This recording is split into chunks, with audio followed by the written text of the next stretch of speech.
Morning, Donnie. Everything okay? No, not really. My kid needs braces on her teeth. My car needs a transmission job. My wife wants me to take her to Florida, but I'm behind on the mortgage payments. My uncle called from India and he needs money for my niece's wedding, and I got this strange rash on my back. How about you? I'm okay. Ready to roll, Paterson? Yeah. When you're a child, you learn there are 3 dimensions: height, width, and depth, like a shoebox. Then later you hear there's a 4th dimension: time.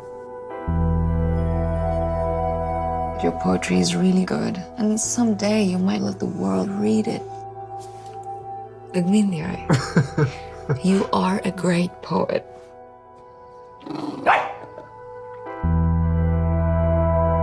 Hey, yo, that's an English bulldog, right? Dog like that, get dog jacked, my G.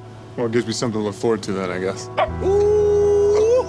You drive the bus, right? Your name really Paterson? My real name is Paterson. Well, that's kind of crazy, right? Working on a poem for you. A love poem? Yeah, I guess if it's for you, it's a love poem. I had a beautiful dream. We had twins. Twins. All your poems are still in that one notebook, your secret notebook.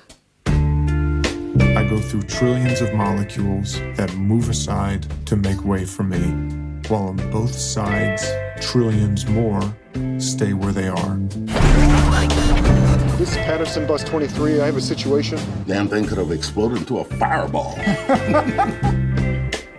I could be realizing my dream to be a country singer. Nashville? Here I come. Look out, Nashville. Do